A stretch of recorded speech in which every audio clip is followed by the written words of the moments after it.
magandang hapon po sa bawat isa at welcome po sa regular na kapihan sa PI. Nawala. Hello. Hello. Hello. Hello. Ayan, sige. Regular na kapihan sa PIA Romblon ng Philippine Information Agency Romblon, no? Ito po ay monthly na ginagawa ng Philippine Information Agency para ma-share po yung mga programa ng ahensya at ng iba't ibang national agency, kasama din yung mga local governments po natin dito sa lalawigan. At ang program pong ito, no, at binabati na rin natin, no, kung nanonood sila sa regional office. Pinapanguna po namin regional head, Ma'am Himin Guillermo, at assistant regional head, Dr. Luis Cueto. Ngayong araw o ngayong buwan, ginugunita po, no, natin o sineselebrate itong Public Relations Month. Kaya may guest po tayo ngayong hapon na may kaugnayan sa pagbibigay ng mga, kumbaga, nag-share ng mga information sa public. Ayan, at papaliwanag din sa atin kung ano ito, no? Bago tayo mag-start, ipakilala ko muna itong mga kasama natin dito sa table. Start tayo dito kay Sir June Fidacan, no, na Romblonsan. Sir, kaway-kaway ka sa camera. Ayan, at dito naman po sa, pasonorin ko na lang, dito sa naka-green, no, si Sir Emmanuel Eranes ng radyo natin, Mata ng Bayan. At kasama niya din po ang co-anchor niya din, no, sa radyo natin, Odjongan. At the same time po, mga consultant ni Mayor Trina Fermalo Fabic, Dr. Alexander Formento. Ayan. Syempre, at ang guest natin, no, ngayong hapon, walang iba kundi ang kung alam natin lahat, no, ang Odjongan, ang kauna-unahang nagkaroon ng Public Information Office. Hindi lang siya designate, kundi yun talaga yung trabaho, nakafocus sa public relations. Syempre, walang iba, Sir Kim Faderon, sir. Yan, sir, simula muna, no, paunang mensahe sa ating mga manonood. Karamihan siguro nanonood, hindi kilalang PIO. Kasi usually, kami ng mga PIO, nasa likod lang talaga kami. Ang naka-front sa amin yung page, yung mayor, yung naka-front talaga. Hindi kami nakikita sa harap. Hindi nga po kami nakikita sa sa pictures. Talagang pag merong posting kami, walang PIO dyan dapat makita kasi kami yung nasa likod. So, nakakatuwa kasi first time na nagkaroon ng ganitong celebration ng Public Information Office na naka-join kami dito sa Public Relations Month. Medyo, yung Odjongan, kung tutuusin, first time din natin na nagkaroon ng Public Information Office, plus first time po natin na merong parang konting recognition dun sa role na ginagawa ng Public Information Office. So, siguro masasabi ko lang, araw-araw naman kasi may message kami sa mga citizens. Araw-araw po kaming mini-message nila, 4 a.m. Ang message na po, may pasok po ba? Yes. Pagdating ng 7 a.m., hindi po ba mag-suspend? Pagdating ng 8 a.m., bakit hindi nag-suspend? So, yun po yung mga questions sa amin. O kaya naman yung mga ayudahan, sa amin ho yan papasok lahat. Si ganito, bakit nabigyan? Kami nabigyan. So, lahat po ng concerns ng public. Ang role po talaga namin is to bridge yung communication between the public, the citizens, and the government. Kami yung pumapagitna sa gobyerno at sa mga citizens. So, kaya as much as possible, dapat yung aming opisina mas madaling ma-communicate. So, kaya yung aming Facebook page po, kahit gabi yan, nagsasagot pa rin kami ng mga question. Kasi minsan may mga tanong sila na kailangan talaga agarang sagutin. Kasi nag-notify naman din sa atin sa Facebook page natin. So, siguro sa course ng ating discussion, mas madidiscuss ko pa yung ibang roles ng ginagawa namin. Sige po, sir. I-open natin, sir, no, yung floor for questions from our local friends from our local media. Okay. Si Sir Awe. Ako na siguro, Sir Kim, magandang hapon sa ating lahat. Bilang panimula, nabanggit niyo kanina, first time ito sa Odjongan. So, kailan officially nag-start ang trabaho ng PIO ng Odjongan? Nag-start po ang PIO way back in 2019 August 2019. And then, ang na-assign po as first PIO during that time ay si Miss Mary Joy Fabicolana, si Matet Fabicolana, hanggang 2022, end of December. And then, nag-start naman po ako ng 2023. So, yung position po ng PIO, under po siya ng Mayor's Office. And then, ano po siya, position po talaga siya, Information Officer position, na ang role po talaga is to be the Public Relations Officer ng munisipyo. Kaya nabigyan din po ang PIO ng sariling space, no, na opisina dito sa munisipyo. So, ang mga programs yung binigay sa amin, bukod po sa public relation, amin din po ang full disclosure board. Ibig sabihin nito po kami po yung nagpo-post ng mga disclosures ng munisipyo through online at saka through offline yung nasa full disclosure board po natin sa iba't ibang areas. Kami rin po ang nagmamanage ng ojongan.gov.ph na website. Tapos kami rin po ang naka-assign for digitalization. So yun po yung mga offices yung mga programs na pina-under po ng aming opisina. Okay. Maliban doon, Sir Kim, alam natin na maraming activities ang munisipyo at bilang PIO, cover nyo lahat yun eh. Yes po. So, ano ang mga na-experience nyo na medyo nahirapan kayo na i-deliver sa public? Nung una po talaga, honestly, nung way back, yung pandemic time, yun pala yung test of the times. Yun din po kasi yung experimental period ng lahat ng PIOs. So, mapapansin yung time na yun, si Mayor T na lagi nag-live, everyday nag-live. Experimental din po sa amin yun, napakahirap din na period yun. Kasi lahat po kami walang background sa pag-live. So, unti-unti parang nahasa kami na gumamit ng social media sa pag-live. And then also, doon din kami nahasa kung ano yung information na kailangan ng public.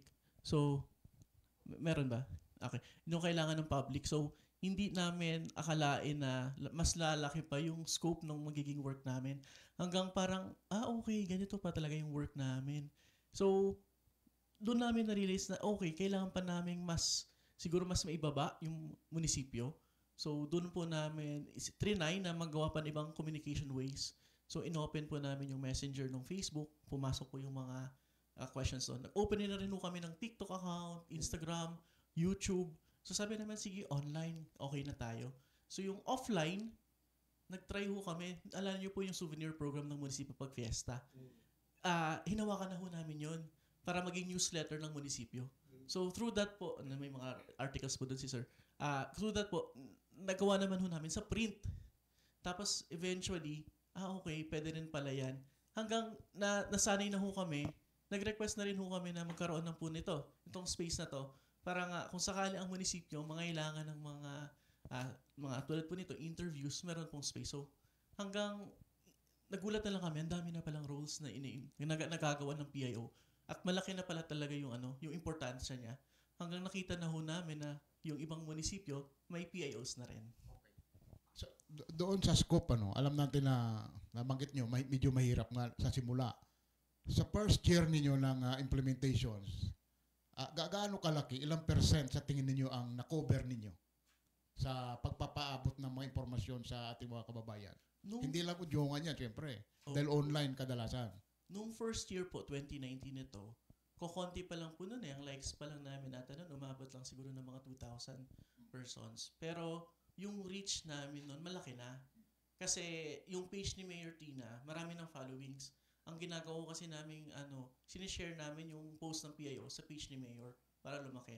Pero nakita namin na mas lumaki siya nung dumating yung March 2020, yung start ng pandemic, na halos talaga bumulusok yung likes at bumulusok po yung followings namin. So talagang yung mga tao during that time, umaasa talaga sa information na ilalabas ng page namin at saka ni Mayor. Parang, para bang pag may pinost kaming isa, automatic tuloy-tuloy yung comments niyan. So hanggang nakita namin na ang tao pala, ang kailangan talaga nila is guidance ng government. Tapos hindi talaga kailangan, hindi mo magagawa yon kung ang way mo lang is through letters, papadala mo sa kapitan. Hindi. Kailangan talaga may way din ng community na makita nila personal kung ano yung mga policies na nilalabas. Na sila yung magbabasa, sila yung mag-a-analyze. So talagang tsaka nakakabigay po sila ng mga comments na nakaka-improve po dun sa mga policies na ilalabas natin during pandemic. So, yun po yung napakagandang role na nabigay ng PIO during that time. Isa na lang siguro bago yung mga kasama ko, Dahil online tayo, Sir Kim, paano nyo mapoproteksyonan ito? Dahil alam natin, hindi maiwasan may mga, hindi lahat natutuwa dyan eh. Alam natin yon. So ano ang mga proteksyon na po pwede ninyong mabanggit para lang maiwasan yung mga scam? Kasi minsan baka mamaya mayroong lumabas na udyungan na information office din pero hindi pala kayo yon. So paano ano ang inyong maipapaabot sa ating mga kababayan tungkol dito? Paano nyo maiiwasan ito? Well, una po sa lahat, makikita naman nila sa page namin na legit yung page namin kapag mas maraming followings yung page, number one. Pangalawa po, meron po kaming website, no? Yung adjongan.gov.ph. Pag open po nila doon, makikita po nila lahat yung Facebook page ng munisipyo na authentic po. Hindi pa po kasi tayo, yung wala pang blue check yung sa PIO, pinaprocess pa po natin. Medyo matagal po sa Facebook yun. Pero yun isang way po to verify that. And then also kami din, kapag nakita po kasi namin na may fake page na nabuksan, nagpo-post po agad kami sa public na etong page na to ay fake at saka paki-report. Kami rin po mismo on our end sa backend namin, we send po direct message to Facebook para sa pag-take down ng page. Pero medyo matagal pong proseso pero ginagawa ho namin. And then also, talagang meron po kaming team na nagbabantay sa mga pages po na lumalabas. Lalo na kasi iniiwasan ho natin yung ang dami pong ang daming ginagawa ngayon just to entice people to follow a page and then also provide false information. So what we are trying to do siguro po is more of monitoring ng online space kasi hindi naman po natin makakontrol yung mga Lalo tao. na sensitive ang mga information ninyo na Yes po. hindi lalabas. Sa PIO naman kami, on how we secure our Facebook page po, naka two-way authentication po kami. Lahat po ng social media managers po namin, limited lang po yung may access sa page. Lahat po sila trained sa cybersecurity. Hindi po kami pwedeng mag-login kung saan-saan lang. Yung mga cellphones po namin, talagang naka two-way authentication din po. May password. So lahat po ng cybersecurity measure ginagawa namin.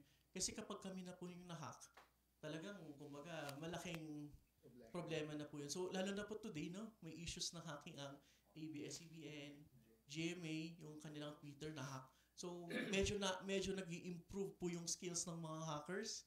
So talagang kailangan ho talaga yung mga social media managers na nagmamanage ng mga pages, mataas po yung cybersecurity na ginagawa. At hindi ho talaga lalo na po ngayon, even po yung mga piso Wi-Fi, pwede pong tool na magamit yun ng hacker. So baka pwedeng nag-open ng piso Wi-Fi and then nag-login ka doon tapos makuha yung login information mo. So, yun po. Pati po yun. Parang minomonitor namin, hindi na po kami Kaya po, even po dito sa PIO, sa Wi-Fi po namin, ang nakakonect lang po dun sa main Wi-Fi namin is yung staff po ng PIO para at least kami lang din po yung nakakaalam kung ano po yung nasa network namin. Ang issue kasi dyan, Sir Kim, yung inyong account, inyong web, hindi yan kumbaga, kung hacking man lang ang problem yun. Yung gagawan kayo ng ibang page. di ba? Opo. Mas madali yun eh. Totoo po yan. Siyempre, dahil nga connected kayo na yung tree na ito, yun ang ibig sabihin na posibleng may gagawa yan, lalo na papalapit ang eleksyon. So mataas ang posibilidad na pwede may biglang lumutang na gano'n, and then naglabas ng mga information na alam natin na hindi gano'n. So siguro yun ang isa sa mga dapat na i-remind sa ating mga nanonood ng mga kababayan. Sorry, walang mic. Meron na. Okay na kami? Pakinggan daw po. Okay. So, siguro po yun. Ang mga, okay daw po yan. Ang mga siguro pwede ko masabi, patungkol naman dyan sa mga gumagawa ng Facebook page. Well, hindi po natin kasi sila mapipigilan. Number one. Number two po, katulad po ng last election, na maraming troll farms na gumawa ng ganitong pages. So, ang public lang ho talaga, mas kailangan nilang mas maging educated pagdating sa pag-verify ng information. And hindi na po kasi siya tulad dati na, kumbaga, kailan mo pang turuan. Dapat innate na sa lahat na gumagamit ng social media pages, gumagamit ng Facebook, how to verify information online. Kasi hindi lang po sa PIO pwede mangyari ito. Napansin namin in the past few months, yung atin pong Facebook space online. Marami pong fake na mga quotes galing kunwari may issue si Kaloy no, sa nanay niya. So ginawa ng fake na quote yung nanay. Tapos yung mga tao naniwala. At yun ang posibleng matapos. Yun yung pwedeng mangyari. Ang basa po namin yan, sabi namin, di ba po naalala natin yung mga previous election, sabi ng UK, sabi ng international monitoring ng mga social media pages. Meron pong mga groups na hina-hire ang mga ibang mga grupo just to make mga professional. Sabi namin, ito kaya isang posibilidad na parang tinitrigger nila mapag-aralan yung galaw na naman ng mga tao para magamit. So, ang masasabi ko lang po siguro is tayo na mismo na users ng social media, kailangan na talaga nating bantayan yung ating sariling galaw online. Number 2, tingnan kung yung information na kinukunan natin is verified. Marami pong paraan na pwedeng gawin. Number 2, pumunta po sa official account ng information. PIA Romblon, official account nila. PIA Romblon, official account. Makikita nyo po agad kapag ini-spoof lang po kami nun. Number 1, kapag ini-spoof lang po kami nun, mahal pa following nun. So, syempre, bago pa lang po siya. Pag nakita nyo na po yun, na ini-spoof na po kami at nakita nyo, i-report nyo po agad sa amin. In that way po, makaka-post po kami na meron nag-spoof sa amin at mare-report po namin siya sa Facebook. So, meron po isang araw, naalala nyo yung nag-post kami about fake account ni Mayor, may gumawa. Di ba po? Nag-report po kami nun. In a matter po siguro ng 24 hours, na-delete po yung account. Kasi ganito po yun. Pag sama-sama po tayo mag-report, mabilis pong action ni Facebook. Kaya kailangan po natin, kapag meron po tayong nire-report, pag meron po kami nire-report na scammer, nire-report na fake account, tulungan niyo po kami mag-report online. So, madali lang naman po mag-report online ng fake account. So, kapag marami po tayo nag-report, mas mabilis po yung nagiging action ng Facebook. Hello. Good afternoon, Sir Kim. Good afternoon po. Ang tanong ko ngayon is, tuwing nabubuksan ko yung Facebook page ni Mayor at nagkakaroon siya ng mga pronouncement, sabi ko, galing ito kay Sir Kim. Ang tanong ko dyan wala na bang filtering yan? Kung halimbawa kasi lalabas kasi si Mayor ang may pronouncement noon o si Mayor ang may balita noon So, ibig sabihin, yung inyong ginagawang mga balita yan, direct nang naroon kay Mayor na Facebook page. Well, on that matter po, hindi naman po 100% kami yung naglalabas. So, mas marami po rin beses na si Mayor talaga po naglalabas ng information. Makikita niyo lang po pag ang PIO naglalabas kapag shared po namin yung post. For example, galing na po siya sa PIO, shinare namin sa page ni Mayor Tina, yun lang po yung instance na kami po yun. Pero pag si Mayor lang po ang nag-post at hindi po namin sa aming page, si Mayor Hu talaga yun. Okay. So, pronouncement po na walang pasok, as early as 4 a.m. Minsan tulog pa nga ako noon na si Mayor nakapag-post na So, si Mayor po yun. Explanations po ng mga program, si Mayor din po yan. Si Mayor din po yung nag-live. Na solo, nakikita natin yung live solo. Si Mayor din yung nag-edit ng video ng mga reels. So, yung mga bagay na po yan, talagang natutuwa kami kasi multi-talented talaga siya pagdating sa paggamit ng social media. Ang dami niya pong alam na faces ng social media na nagugulat na lang kami, ay, nakapag-post na si ma'am. So, may mga ganun po kaming instances. So, marami pong information sa page ni Mayor. Pag siya po ay nakikita niyo as Mayor Tina, siya na po yun.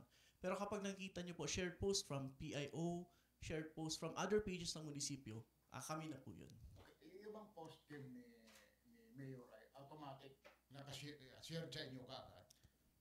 Para maano natin na authentic na galing sa kanya. Kasi ang iniiwasan niya kasi posibleng may lumabas na Mayor Trina na account na yung may mga tao naman, may mga Facebook viewers na hindi natitingnan yun Yes, nakita nila na may picture si Mayor Trina kunwari. Pero yun pala, hindi na nila titingnan kung ilan ang mga likes. Ang mga likes na gano'n. So siyempre, agad-agad maniniwala. Iba ang sinasabi. So yung mga gano'n. So, eto, pagkagaling kay Mayor Trina, pwede ba natin sabihin, automatic ay naka-share na kaagad sa PIO na account? Pwede po, pero ang maganda po sa account ni Mayor, na siya lang po din yung Mayor sa buong Romblon na nakaganito, ang account po ni Mayor naka-blue check na po. Ibig sabihin, verified ng Facebook, meron na pong verification.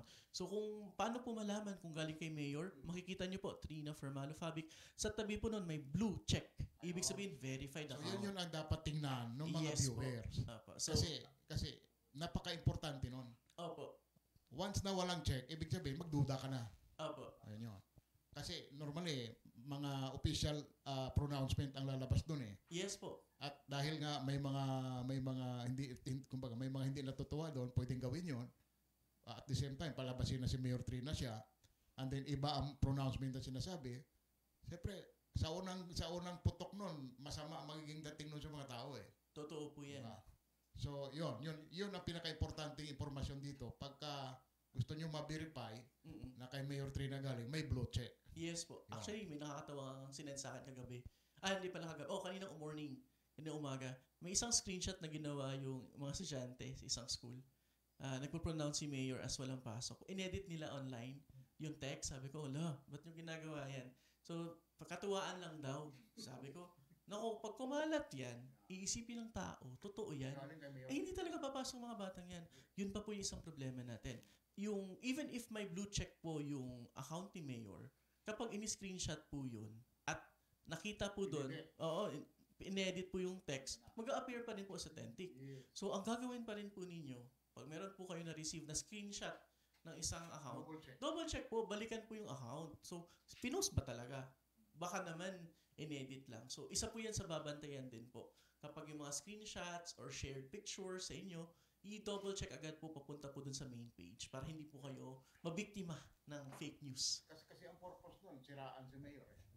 Most likely. Sige po, no? Sir Al. Sa experience niyo, Sir Kim, mayroon na bang nag-request sa inyong isang information na ipublish sa inyong site na hindi kaya-aya? Sa tingin niyo? So far, wala pa naman po nag-request sa PIO na maipost na hindi kaaya-aya. Marami po tayong napopost na mga scammers. Yan po, automatic po yan. Nag-message sa amin, pakipost tong scammer na to. Ito number niya, na-scam kami. Napopost po namin yan. So, yan po, karamihan yung napopost po namin. Pero pag magpapapost po ng information, wala pa naman po nagtatangka na mag-request for that. So, Okay. Follow-up question. Mayroon tayo pong sangay ng ating munisipyo na kailangang iparating yung kanilang information sa tao. Kagaya ng Sangguniang Bayan.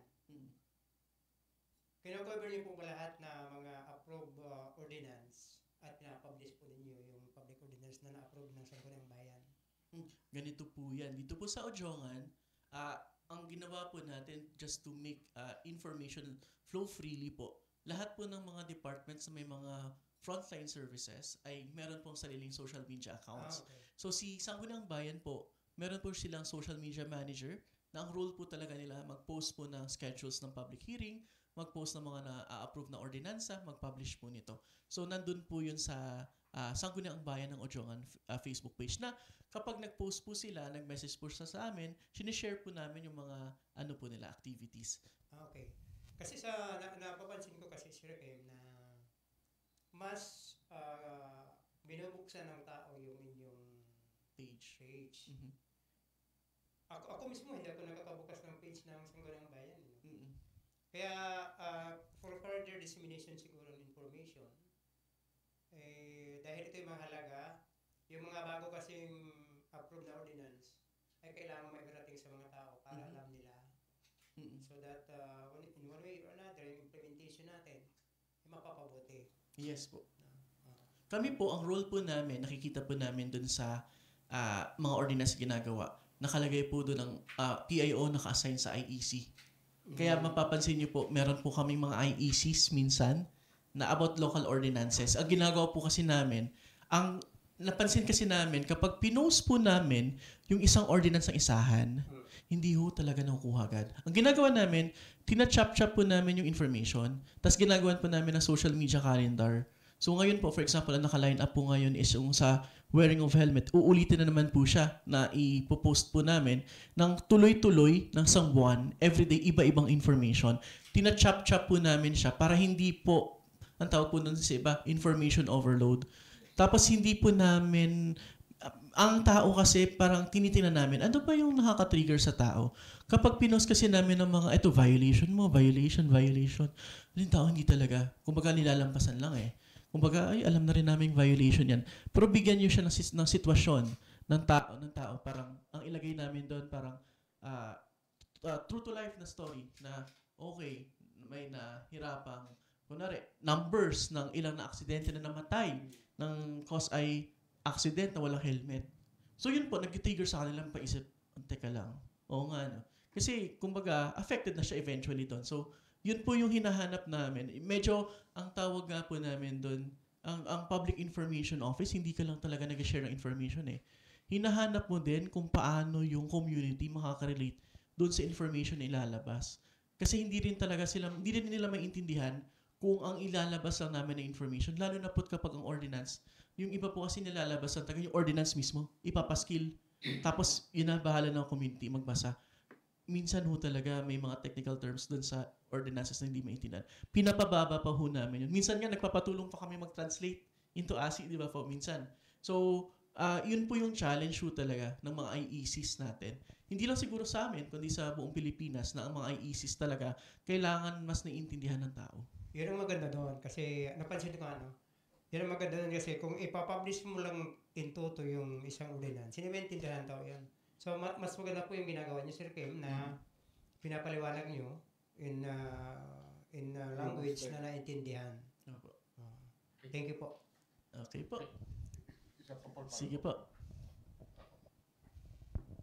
Okay, Sir Kim, nabanggit natin yung accident, ano? Ito, kung papansinin natin, lalo sa inyong sa PIO account, ano? Napakataas ang view pagka ang nakapost ay incident. Yes. So, ang tanong ko ngayon ay, paano nyo hindi naman natin masasabi kung kailan ang aksidente. Siyempre, Yes, hindi naman natin mababantayan. Pero kung sakaling mayroon, sana wala nang ganon. Pero kung may mga ganon, dahil halos araw-araw meron eh. Opo. Paano natin makukuha, mapipick up yung mga ganon, ma-post natin, agad natin, ma-plug agad natin para for awareness sa ating mga kababayan na partikular sa mga kamag-anak ng mga na-aksidente. So ano mga paraan na po pwede niyong magawa tungkol dito para makuha niyo kaagad, hindi man minuto, at least pinakamalapit na kwan. Opo. Nung isang araw po, nag-usap kami ng MDRRMO patungkol dyan. Kasi sabi namin, yung may nakita kami isang MDRRMO page, actually dalawa yun, na MDRRMO lang din yung level, na nagpo-post po sila ng mga rescue operations ng kanilang rescue unit. So sabi namin, tingnan natin kung paano mag-work. So nag-plan up kami kung paano namin igagawin siya. So since nagpapasa naman po itong ating mga rescue officers, no, yung mga ating rescue unit, nagpo-post po talaga yan sa GC nila ng pictures. Pero maganda sana kung in action talaga ba? Yes po. Apa. In action, may mga pictures po silang in action. Ang hindi lang po talaga marunong itong ating mga sa MDRMs kung paano po ma-filter yung picture, malagyan ng blur. So, nung isang araw nag-training sila dito sa amin through Canva kung paano po malagyan ng blur yung mga mukha, ma-blur yung mga sensitive pictures. So, eventually po, siguro in the span of the next coming weeks, makikita po natin sa MDRRMO page, may postings na po yan sila. Kasi pinakita namin, mabilis lang naman yung process eh. Pinakita namin yung example, for example, LGU Bayumbong. So sila po, talagang nagpo-post po sila. Ang sabi po naman namin, hindi naman kailangan, for example, kung nangyari pong incident in early morning, pwede naman pong pagpasok na ng 8 a.m. i-post yun. As long as within 24 hours na nangyari, na-post po siya dun sa social media page. And templated na po naman yung mga caption doon. So, ilalagay lang naman yung location, ano yung cause ng accident, anong nangyari after. So, meron na po silang template na ginawa and then, hopefully po, in the next coming weeks, sa tulong po namin, ma-implement po lalo. Ang ginagawa po kasi namin sa PIO, mas dinidecentralize po namin yung information para po lahat po ng mga offices mas mabilis makipagbigay ng information. Kami po, on our part, yung mga posted po nila ng mga information, we can share to the main pages po ng PIO plus kay Mayor Tina and to the website. So, mas streamline po yung pag-ano ng information, pagpasa ng information, plus mapapabilis pa po yung reporting. Kasi hindi naman po kaya ng PIO if lahat po ng information is i-course doon sa PIO. So, mas-strain din naman po yung resources ng PIO. So, kaya yun, ginawa ho namin, lahat ng departments ho talaga na may frontline services, meron pong social media managers. Ang target sana natin, Sir Kim, na total may kuwan din kayo, coordination ng MDRR. Apo. Yung ba, kunyari, magre-rescue sila, ititimbre agad siya para kung kayang may makasama sa inyo na sa real time ay nandoon talaga. Kasi importante kasi ito sa mga kamag-anak. Yun ang punto natin dito eh. At kung mapapansin natin sa kabuuan, isa yun sa mga concern pag may mga lumalabas ng mga aksidente. Pansinin natin yung mga concern yun, halos kamag-anak na magtatanong. So yun ang punto natin dito na kung hindi man real time na makuha, at least mga minuto lang, ma-aware yung mga kamag-anak eh. Di ba? Magkakaroon sila ng kuwan na pwede silang makapunta, lalo na kung hahanap ng mga dugo, mga ganun, pwede ka agad makahanap. Sige So, po. Yun sana. Sige. Sir Kim, ako na naman magtatanong, no? Sir Kim, gaano kahalaga sa isang local government unit or sa NGA na mayroong public information officer? Siguro masasagot natin yan in a way na kung walang PIO sa isang LGU, sino yung madaling pwedeng lapitan ng isang community na hindi politiko? So kami yung dapat humarap sa kanila. Kasi for example, kung lahat ng tanong itatanong natin kay Mayor, maubos yung oras na kakasagot ni Mayor dun sa mga tanong ng publiko. So kami yung humaharap sa publiko to bridge them yung information na meron ng Odjongan or ng munisipyo papunta sa kanila. So marami pong ways na pwede pang ma-streamline yon yung paraang pagbibigay ng information. Meron ho kaming website na nandun na yung mga how-tos. Tapos ngayon po, may ginagawa pa po kami through the help ng BPLO at DICT, yung pag-improve po ng digitalization ng munisipyo. So, yung ginagawa ho natin is hindi lang siya streamlining ng information process. Parang ang PIO din tumutulong kung paano mas mapapabilis yung serbisyo ng munisipyo. So, yun yung malaking role ng PIO. Kasi ang PIO, parang kami yung isa sa boses ng community. So kung may complaint sa amin, ipaparating namin agad. Pero minsan kami inaaway. Pero sabi namin, teka lang po, ipapasa pa namin information papunta dun sa isang opisina, pabalik. So siguro yun din yung medyo ang akala ng tao na kapag nireport na nila sa PIO, action agad. Kumbaga lalabasin yung action. So ang PIO po, bridge pa po kami papunta dun sa department na concern para mas magkaroon po ng tugon na naaayon dun sa concern. So, kapag may mga questions po kayo tungkol sa kanal, no, sa mga maradong kanal, ipapasa pa po namin yan sa engineering department. Kapag may question po kayo sa follow-up sa inyong ayuda sa munisipyo, i-course through pa namin yan sa MSWDO. O kaya naman, pag gusto nyo magpa-schedule sa clinic, ipapasa pa po namin yan sa RHU. So, ang PIO, ang role namin, kami yung bridge. Kami yung nagbi-bridge sa community papunta sa mga programa ng munisipyo. Napakaganda, Sir Kim, talaga yung yung isang LGU na may natatanungan yung public, no? Ngayon naman, may mga munisipyo na wala talagang PIO. Ano yung kumbaga payo mo sa mga ganyan sa mga LGU na siguro ang pwede namang maipayo namin, no, as may PIO na, pwede naman mag-start sa small, no? Mag-start sa maliit. Start muna po as social media managers. Mag-manage po muna ng isang social media account for the whole LGU. From there po, makikita po ninyo, mararamdaman naman kung anong need ng isang community. So, pag nakita nyo, parang mas kailangan na namin ng may sariling page itong aming MSWDO, makikita po, mararamdaman nyo, dapat may tumututok na dito. Kailangan na namin atang ipadala to sa Romblon Sun, kailangan na namin ipa-publish ito. So, makikita po, mararamdaman ng isang tao. So, ang masasuggest ko, someone from the office of the mayor, na malapit sa mayor, na staff, para at least lahat ng programa na gustong iparating ng mayor, mabilis niyang masasabi. At kailangan din po kasi yung PIO, wala kasing oras ang PIO eh. Pag lumindol po ng alauna, gising ho kami.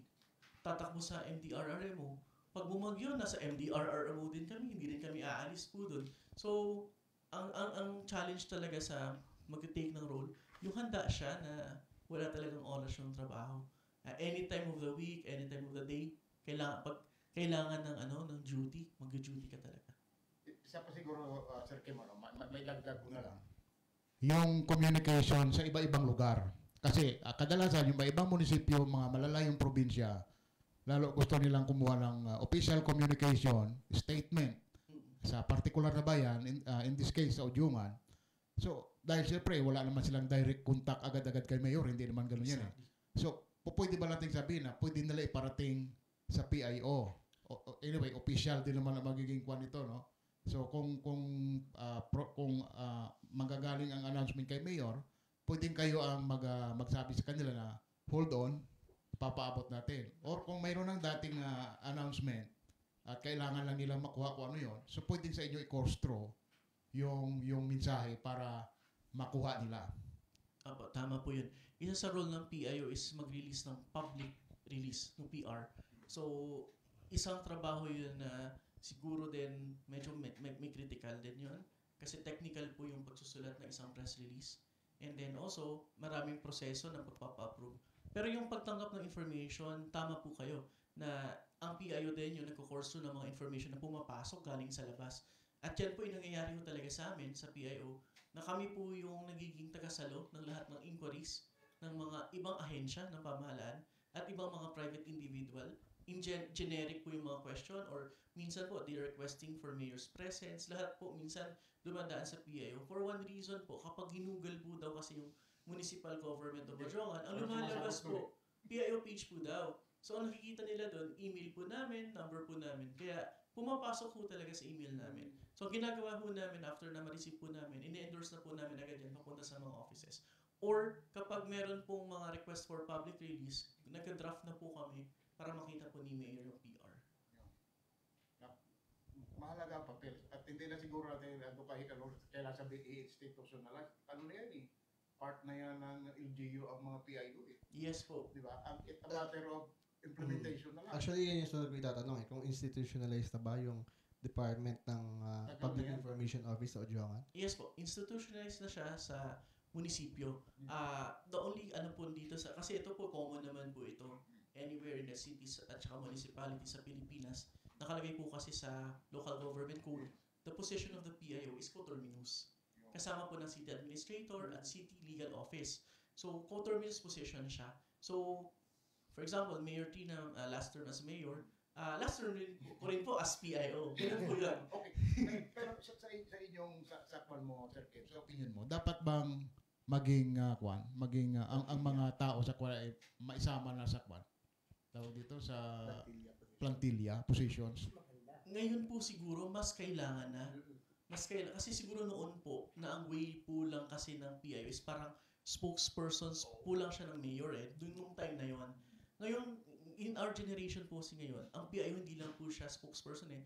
Social media manager na po siya eh. Opo eh. So, kumbaga, hindi lang po yung role niya as hindi lang po siya tagalabas ng information ng incumbent mayor.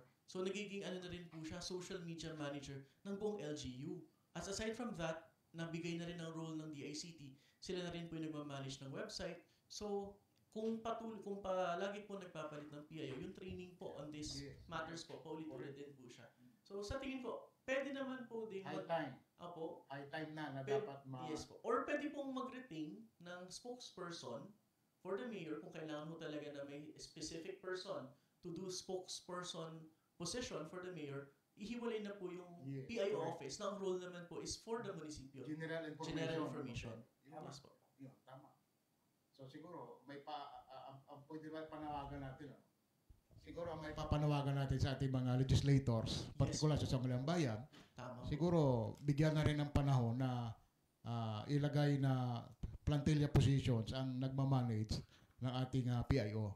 So, kung sino man yan, para tama yon kasi kailangan yung training, napaka-importante yan. Hindi pwedeng pag-alis ng isang mayor dahil coterminous, bago na naman lahat, back to square one. Yes. So, mahirap.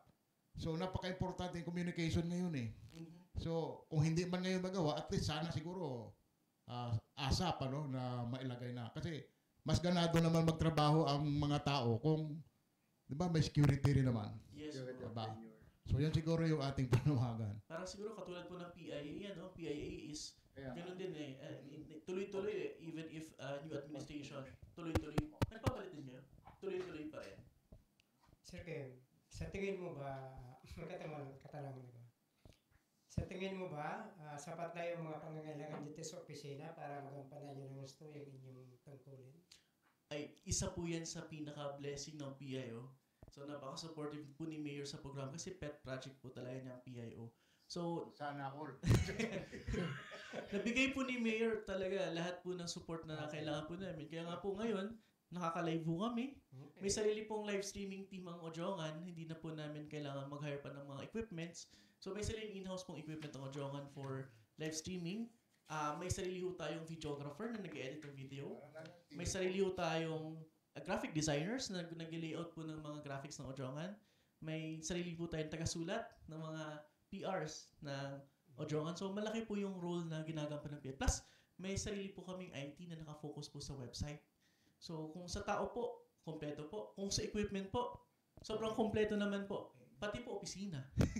Isa po ata kami sa may pinakamalaking kwarto dito sa munisipyo. So, sobrang blessed po ng PIO kay Mayor Tina kasi naibigay po niya lahat ng support na kailangan. So kung meron man, Sir Kim, kung meron mang kailangan na sa tingin mo, ay kailangan na yung, Kailangan na ano siguro. yun? Ako lang kailangan silang mga plantilla position, yun na lang. Dito sa office lang dyan. Sa office lang po. Actually kami po, So, yata sila sa office eh. actually gusto pa po namin mag-improve ng mga skills po sa live streaming po. At saka sa, syempre yung skills po namin on how to deliver po public service. Gusto pa na po namin matry ano pa yung iba. Kaya nga po nag-experiment kami with the ICT. Yung ELGU po, antabayanan po ninyong ELGU. Makikita na po tayo sa egov.ph. The first in Mimaropa, the first in Romblon. So, iilan pa lang po yung nasa ELGU sa buong Pilipinas kasi nasa trial period pa lang po. Pero napagbigyan ng Ojongan ng DICT na maging pilot sa Mimaropa. So, nung last week po may training kami. So, may app po ang eGov. Dati po nakikita lang doon Quezon City, yung malalaking syudad lang po. Ngayon makikita ng Ojongan yung business registration, online na po siya. Hindi lang po siya online, sa application na po. Doon sa ego na kwan, over ba lahat doon? Ng mga, lahat ng transaction ba, pwede mo lang tingnan doon? For example po, ano po? Pagkari, sa business sa kwan, sa makukuha ng mga permit, pwede ba natin ma-access na yun via online? Yes po, from application up to payment, online na po siya. Very good. So, bukod pa po doon, pati po sedula, nagawa naman po ng paraan ng DICT na online. Sedula at saka yung request po for birth, marriage, and death certificates, online na po siya. And then on process po yung sa assessor, on process po yung sa building permit. So lahat po yun, ang term po ng DICT doon, yung full How digitalization, about payment? online na po lahat. Very good. Okay. Hindi, ayos.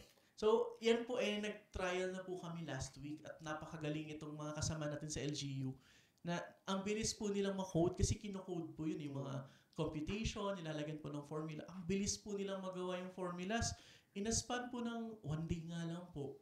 Na ano na po yung formula. Yung amin pong 5 days na training, nagawa pong 4 days. Kasi ang bilis po nilang gumawa ng formula. Talagang sabi ko, sobrang dedicated ng mga to. Tinanong ko sila kung bakit sila dedicated. Kasi gusto rin pala nila yung program. Siyempre. Gusto nila mas streamline yung process. Kasi nga, eventually, pag tinignan ho natin, kapag yung full process online, wala nang pila sa munisipyo. Wala silang iisiping pila.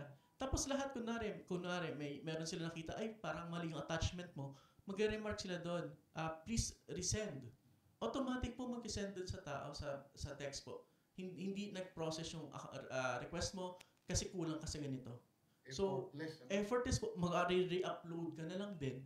Ang maganda po dito, kasi dati po pag sinabi natin online, kailangan ng laptop, kailangan na marunong sa laptop. Hindi po eh.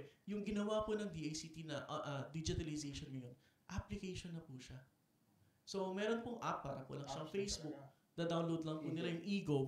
Doon po sa eGov, unlike po before, iba yung application ng DOST, iba application, hiwa-hiwalay. Ngayon po, iisang app sa lahat ng government transaction, mula po sa LGU, papunta sa national government, isang app lang po. Maganda yun. Yung national ID nandun. Yes po. Pati National ID, at Hindi saka, na pwede i-print. hindi lang po pwede i-print. Ang maganda pa po doon, for example po, pumasok ako doon sa app, kapag kailan ko pong i-check ang aking GSIS, nandun na po siya. Di ba ang usually tanong, ay nakalimutan ko ang login. Hindi mo na po kailangan mag-login. Kapag naka-login ka na sa eGov, naka-login ka na doon sa GSIS, naka-login ka na sa SSS, lahat po yun automatic na po. One touch covers all. Covers all. Nagulat pa nga po isang kasamahan kasi may PRC license po siya. Pag-check niya, akala niya makikita lang niya yung kanyang national ID. Pag-swipe niya, pati pala PRC nandito na. Sabi niya, ang galing ng app. At isa po talaga yun sa innovation na ginawa ng DACT, yung eGov. And kaysa po, nakita na, napaisip din po kami, ang expectations noon sa LGUs, pag ang mga LGU noon, ang ina-expect ng national government, dapat mag-update kayo sa digitalization. So, ang action ng government, sige, hanap tayo developer, kanya-kanyang developer. Gastos. Hindi lang magastos. Cybersecurity. Baka naman dumating sa itong araw, Opo. Sir Kim, na wala na magiging empleyadong kukunin yung... Hindi naman po. Mukha naman po hindi naman po mangyayari yun. Mag-change po ng role. So instead po siguro ang role ay physical na trabaho, baka pwede ng work from home, mga ganun. Baka magbago po yung dynamics ng government sa future. At ang maganda pa po doon, syempre, mas nakaka-adapt tayo doon sa tinatawag na ease of doing business. So yung pinaka-the best po doon is napapadali natin yung buhay ng mga negosyante. Naiwasan ng red tape, naiwasan po yung mga unnecessary payments na kailangan. Kasi pag click nyo po na doon, computed auto na po yun. Computerized computation na po yun. Plus kapag magbabayad ka po, pag click pay now, kung ano po yung lumabas po doon, yun lang yung babayaran ninyo. At may ginagawa ang BLGF ngayon. Ang tawag mo doon, electronic receipt. Dati po ang problema ng mga LGUs na may digitalization program, paano naman yung resibo? Di ba? Kailangan niya. Ngayon po ang BLGF, yes po, BIR. Opo. Ngayon po ang BLGF gumawa na rin po ng paraan. Ang tawag po nila doon, e-receipt. So after po ng transaction online, may i-email po sa inyo na resibo. At valid po yun, pwede nyo po pakita sa munisipyo at pwede po namin ma-verify din kung valid po. At saka syempre yung record po ninyo, nandun lang. At ito pa po maganda sa eGov, no? Na-promote na ako ng eGov. So ang eGov po kasi, bukod po dun sa iba, nung old po nating version ng digitalization, server-based po. Pag nakita po natin computer, yung information po natin nakastore po dyan sa server. Kapag nag-brown out po, patay po ang server, hindi po nila ma-access yung website. Pabalik ka sa square one. Balik. So ngayon po, since may pagbabago na rin po tayo sa technology, may tinatawag na po natin yung cloud app na po or cloud-based na po yung server. So, paano yung cloud-based, no? Sabi nila, paano kaya yun? So, meron po si DICT na malaking server po na mina-manage po nila doon sa DICT or meron po silang partner na merong malaki pong server na doon po nakastore lahat ng information. Paano yung issue of hacking, cybersecurity? Yun po yung bagay na hindi na dapat natin problemahin kasi ang team ng DICT, may specific department sila na ang trabaho lang is to secure yung ating database. So, talagang, kumbaga, hindi siya basta-basta na mag-delete yung ating information.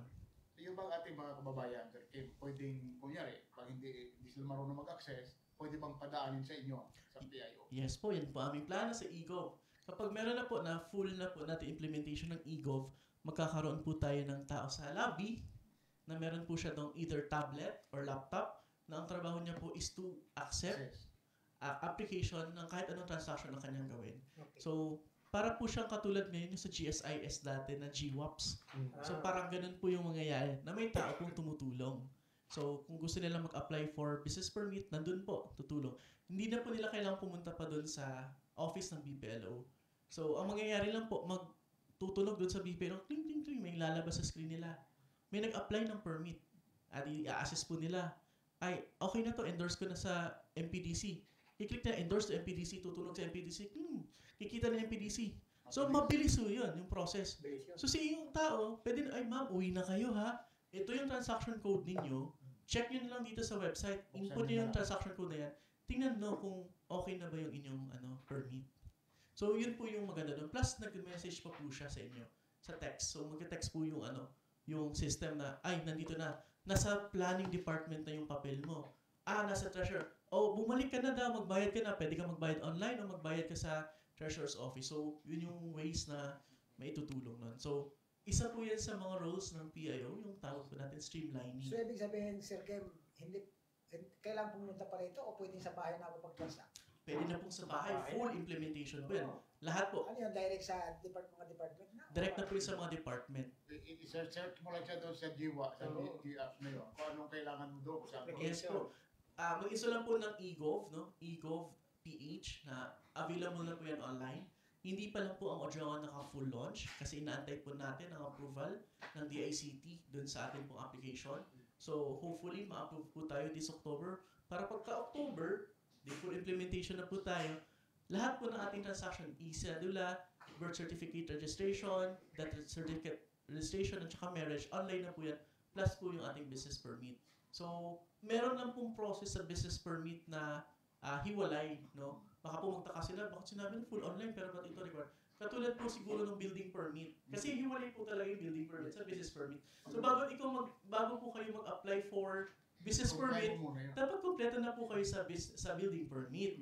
O kaya locational permit. Bago po kayo mag-apply for business, napacheck nyo na po dapat sa MPDC kung yung patayuan nyo ng negosyo, talagang nasa zoning. So hiwalay po na process po yun dun sa business registration. At ginagawa na rin po ng paraan ang DICT na magkaroon po siya ng streamline process online. Pero sa ngayon po, habang dinedevelop pa po yun, lahat po na transaction na yun, ano pa lang po siya, manual pa rin po. Pero meron naman pong process na ginawa ang MPDC na mas mapapabilis po yun. So may mga forms din naman po silang ginagamit. Okay. Siguro, ano panawagan ni Sir Ken? Kailangan mo talagang i-plantilla na yung No-comment muna ako dyan. Ang kailangan dyan ay national law. Yeah, national law. National law kailangan. Opo, national law. Mas maganda po pag national. Kasi para na sabay-sabay na po Yung yun. mandatory na all over the Philippines. All over the Philippines. Ang PIO naman, ano na yan eh. Kaya nga nakasama na yan sa sa local code eh, na di ba dapat mandatory talaga na in every LGU? Ang nakalagay po, optional. Optional. Optional. Kasi yung Municipal Economic Development Officer, dati Sa ngayon yung laro kayong panahon. Tapos naging naging mandatory. mandatory na ngayon kasi Dapat. nagkaroon na ng Republican. Siguro may mga LGUs din po kasi na kulang pa talaga sa pondo. Baka mag-PSXS. Kung kaya rin lang ng LGU, pwede nang Kaya nga. i-permanent. Kasi sa ngayon, depende sa LGU eh. Depende sa funding ng Sa local LGU. government code pwede. Pero maganda po, kung wala po talaga, mag-designate muna. Kasi pwede naman po mag-designate muna. Iba pa rin kasi. Ang ginagawa ng iba, ang ginagawa ng ibang offices like Manila, plantilla yung mga staff. Yung headline Yung yung headline. pinapalitan. Pwede rin po yun, maganda rin actually yun. Maganda rin yun. Kasi Maganda rin yun. depende talaga eh. Baka biglang iba kasi yung Ang nagbabago kasi, for example, yung munisipyo naka-develop na ng isang branding image ng munisipyo. Katulad ng Pasig City, di ba? Si Vico Soto, naka-develop talaga sila isang magandang branding image. So, yung staff nila, kung yun pa rin yung kung permanent na yun, tuloy-tuloy na yun. So, kung paano po din, mahirap Pag po. pinalitan, binago mo yun, back to square one. Yes, Iba na po. naman yun. Yes. po. Magbabago May yun. iba na naman. Pero kami naman po, willing naman po kami mag-train, kumbaga kung sakali.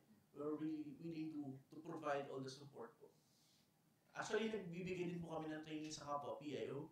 So, nagbigay po kami sa San Andres, nagbigay din po kami sa San Jose. So, pumunta po sila dito, nagpa-training So, sa parang amin. nakikita kong active na PIO, Jowal at Lookoy. At yung Patlo, even po naman, marami rin naman. marami nun. May GC kami Ay, nun. wala, Apo. edit ha. May Sa GC kami. inyo, pero yung open ba sa public na Ang tawag po dyan, algorithm. Ang tawag po dyan is algorithm. Hindi mo Kapag hindi nyo po, kasi ganito po yan sa Facebook. Kaya kayo, yung mga followers namin online, lagi kayo mag-comment sa page namin at mag-like. Kasi ganito po yan. Kung sino po sa Facebook, kung sino yung lagi mong nilalike, kino-comment, yun yung makikita mo.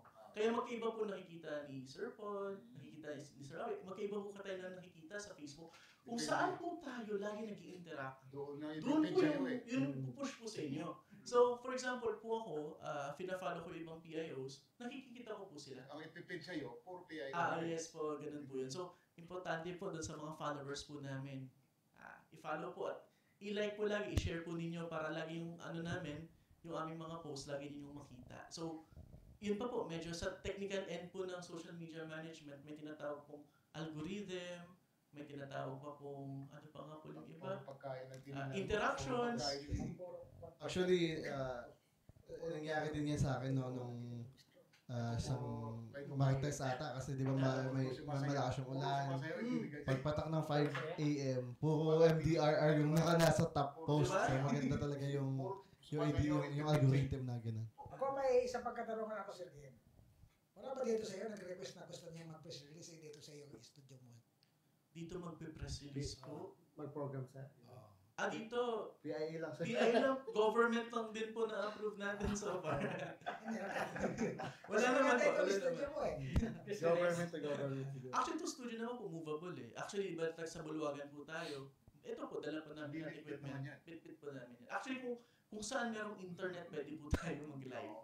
Basta may internet. Gusto mo dito tayo lagi. Pwede naman, sir. Paalam lang sa sir po kay Mayor. Pwede tayo dito. Sige po. Sige sir, baka may huli pa kayong panawagan, no? Bago tayo Sige magtapos. po, ang panawagan ko lang po sa public, syempre, follow yung page po ng Public Information Office. Tingnan po lagi yung updates po namin. Pag may mga katanungan po kayo, huwag po kayong mahiyang magtanong. Doon po sa page namin, may click button po doon, message us. Meron po kaming number, meron po kaming hotline. Puntahan nyo na lang po kasi marami po kaming numbers. So punta na lang po kayo sa ojongan.gov.ph. Click nyo po yung directory.